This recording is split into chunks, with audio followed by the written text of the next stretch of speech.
এই নকশাটা সাথে রাখলে আপনার প্রিয় মানুষ আপনার বাধ্য হবে, যে আপনাকে অবহেলা করেছে, যে আপনার সাথে এতদিন তার সম্পর্কটা ঠিক ছিল, যখন মনে করেন সামথিং কিছু কথার কারণে বা ভুল বুঝাবুঝির কারণে একজন আরেকজনের কাছ থেকে আপনারা ফারাক হয়ে গেছেন, একজন আরেকজনের কাছ থেকে পৃথক হয়ে গেছেন।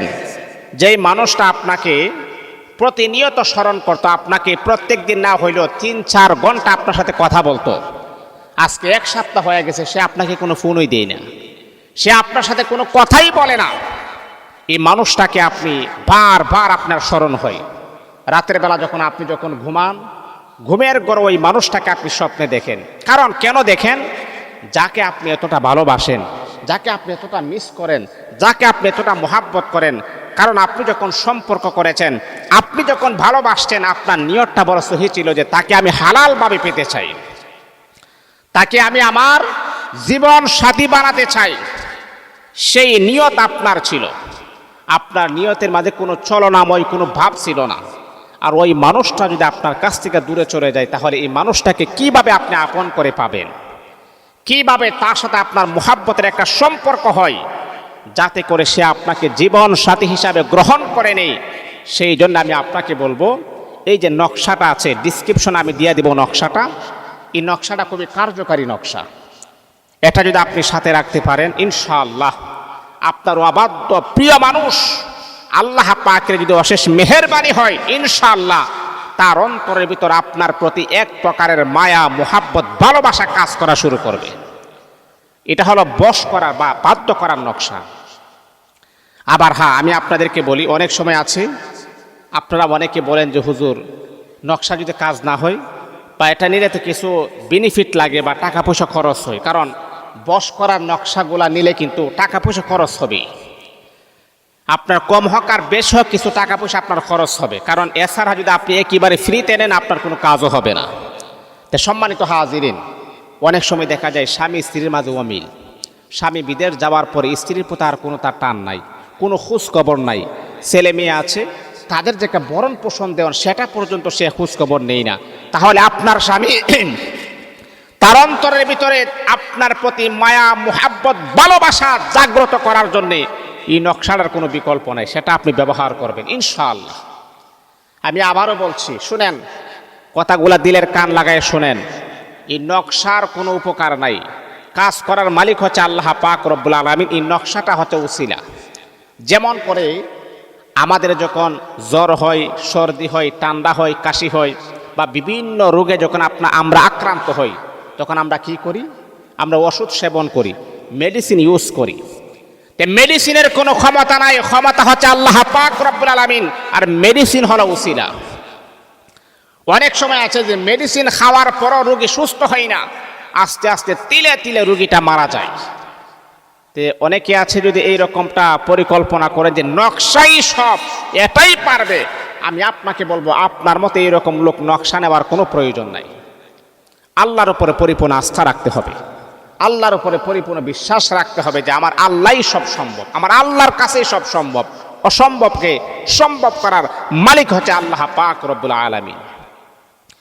কিন্তু আমি আপনাকে এতটুকু ভরসা আমি আপনাকে দিতে পারি, এই নকশাটা এতটাই পাওয়ারফুল। আমি তো এই নকশাটা অনেককে আমি দিয়েছি আলহামদুলিল্লাহ। অনেকের ভিতরে মোটামুটি ভালো মানুষ, কারণ দেখেন প্রত্যেকটা কাজেরই ভাই ভালো আছে, খারাপও আছে। প্রত্যেকটা কাজেরই নেক যেমন আছে, গুনাহ তেমনও আছে। এই জন্যে বাবা, প্রত্যেকটা কাজে যেমন ভালো আছে, যেমন অনেকে নেওয়ার পরে আলহামদুলিল্লাহ বলে, হুজুর যে নকশাটা আপনি আমাকে দিয়েছিলেন, আমি তো মালয়েশিয়ার থেকে বলছি, আমি সৌদি আরব থেকে বলছি, আমি আমেরিকার থেকে বলছি, বা বিভিন্ন দেশ থেকে অনেকে নকশাটা নিচ্ছে আলহামদুলিল্লাহ। হুজুর আপনি যে নকশাটা দিয়েছিলেন আলহামদুলিল্লাহ আমি রেজাল্ট পেয়েছি, তারপরে খুশি হয়ে আরও বকশিশ দিই। আবার অনেক সময় দেখা যায় নেওয়ার পরে বলে, হুজুর আমি তো কোনো রেজাল্ট পাইতেছি না। তা আসলে ভাই, প্রত্যেকটা কাজের ভালো আছে, খারাপও আছে। এই নকশাটাতে কাজ হবেই 100%, এরকম কোনো গ্যারান্টি যদি আমি দিই তাহলে আমার ঈমান থাকবে না। 100% গ্যারান্টি দেওয়ার একমাত্র মালিক হচ্ছেন আল্লাহ পাক রব্বুল আলামিন। আমরা হচ্ছে সর্বোচ্চ উসিলার মালিক। অনেক সময় আছে যে দেখেন পৃথিবীর সব সহ্য করা যায়, কেউ যদি আপনাকে কষ্ট দিয়ে সহ্য করা যায়, কিন্তু আপন মানুষ, মোহাব্বতের মানুষ, ভালোবাসার মানুষ যদি আপনার সাথে চিট করে, প্রতারণা করে, কষ্ট দেয়, এটা কখনো সহ্য করা যায় না। আমি প্রায় সময় বলি, যারা হাতু সিনানি লাহাল তিয়াম ওয়ালা ইয়ালতামু মা জারহাল নিসান। একটা মানুষ যদি আপনার হাতে আঘাত করে বা আপনার হাতে কোপ মারে, রক্ত প্রবাহিত হচ্ছে, জায়গাটা একেবারে রক্ত বন্যা বয়ে গেছে, অথবা একটা মানুষ যদি আপনাকে মারে সেই জায়গাটা ফুলে যায়, আপনি মেডিসিন যদি খান 1 দিন, 2 দিন, 3 দিন, 1 সপ্তাহ, 2 সপ্তাহ, আপনার যে ক্ষতস্থান আছে, আপনার যে কাটা চিরা আছে, সেইগুলো আস্তে আস্তে ভালো হয়ে যায়। কিন্তু আপন মানুষ, মোহাব্বতের মানুষ, ভালোবাসার মানুষ যদি আপনাকে কষ্ট দেয়, এই কষ্টটা অন্তরের ভিতরে এমনভাবে গিয়ে আঘাত লাগে, হাজারো কোটি টাকার মেডিসিন যদি আপনি খান, তাম পৃথিবীর সমস্ত ডাক্তার যদি বেটে যদি আপনি খান, আপনার অন্তরের কষ্টটা কখনো দূর হয় না। কারণ যাকে আপনি এত ভালোবাসেন, এত মোহাব্বত করেন, ওই মানুষটা আপনাকে কিভাবে এই কথাটা বলতে পারল? এই জন্যে বন্ধুরে আমার শোনব, অনেক সময় দেখা যায় অনেক পুরুষ আমাদেরকে অভিযোগ করে, হুজুর আমি আমার স্ত্রীকে অত্যন্ত ভালোবাসি, আমি আমার স্ত্রীকে অত্যন্ত মোহাব্বত করি। আমার স্ত্রী বাবার বাড়িতে গেছেন, বাবার বাড়িতে যাওয়ার পরে আমার সাথে আর কোনো ফোনে যোগাযোগ নাই, মোবাইলটা বন্ধ করে রেখে দিয়েছেন, প্লাগ লিস্টে ফালিয়ে রাখছেন, যোগাযোগ করার মতো কোনো মাধ্যম নাই। এক পর্যায়ে কয়েকদিন পরে আমার স্ত্রী আমাকে ফোনের মাধ্যমে বলতেছে যে তুমি আমাকে ভুলে যাও, তুমি আমাকে ভুলে যাও, তোমার সাথে আমি সংসার করব না। আমি আমার স্ত্রীকে অত্যন্ত মোহাব্বত করি, ভালোবাসি, তার প্রতি আমি অত্যন্ত বড় দুর্বল। আমি আমার স্ত্রীকে বললাম, আমার কি অন্যায়, আমার কি অপরাধ, আমার কি দোষ, তুমি আমাকে বলো। তখন সে বলে, না তোমাকে আমার পছন্দ হয় নাই, তোমার সাথে আমি সংসার করব না। এমন অনেক অভিযোগ আমরা শুনি। তা আপনার স্ত্রী আপনার কাছে আসতে চাই না, তাহলে এই নকশাটা আপনি ব্যবহার করেন আল্লাহর উপরে ভরসা রেখে। যদি আল্লাহ পাক যদি তার মনের ভিতরে মনটা যদি নরম হয়ে যায়, ইনশাআল্লাহ সে আসতে বাধ্য হবে ইনশাআল্লাহ। এটার কাজই হচ্ছে আপনার প্রতি দুর্বল করা, আপনার প্রতি মায়া লাগানো, আপনার প্রতি মোহাব্বত লাগানো, আপনার প্রতি তাকে আকৃষ্ট করা, আপনার প্রতি তাকে বশ করা। তা সম্মানিত হাজিরিন, এই নকশাটা আপনি ব্যবহার করবেন ইনশাআল্লাহ, ইনশাআল্লাহ, ইনশাআল্লাহ কাজ হবে যদি নকশাটা ব্যবহার করতে পারেন। তা আমি আপনাদেরকে বলি, শুনেন, এই ভালোবাসা, মুহাব্বত, এটা আল্লাহ প্রদত্ত একটা নিয়ামত। একজন আরেকজনকে ভালোবাসবে, এটাই হচ্ছে নিয়ম। স্বামী তার স্ত্রীকে ভালোবাসবে, স্ত্রী তার স্বামীকে ভালোবাসবে। তার একজন আপন মানুষ, পিয়ারা মানুষ, একজন আরেকজনকে মুহাব্বত করবে। আর এই পৃথিবীতে ভালোবাসা না থাকলে, বাবারে আপনারও কোনো দাম ছিল না, আপনারও কোনো সম্মান ছিল না। ভালোবাসা না থাকলে এই পৃথিবীতে আপনিও আসতে পারতেন না। যেমন আদম আলাইহিস সালাতু ওয়াস সালাম আমাদের পিতা, হাওয়া আলাইহিস সালাতু ওয়াস সালাম আমাদের মাতা, তারা দুজন একজন আরেকজনের প্রতি আকৃষ্ট হয়ে বিবাহ করেছেন। তারা যখন সহবাস করেছেন, তখন আমরা পৃথিবীতে আসছি। ছেলে এবং মেয়ে একে অপরের প্রতি টান, মুহাব্বত, ভালোবাসা, একজন আরেকজনের প্রতি আকর্ষণ, এই আকর্ষণটা আমার আল্লাহ কিন্তু দান করেছেন। এটা কিয়ামত পর্যন্ত আকর্ষণ থাকবে, একজন আরেকজনের প্রতি টান। একজন ছেলে একটা মেয়ের প্রতি আকৃষ্ট হবে, একটা মেয়ে একটা ছেলের প্রতি আকৃষ্ট হবে।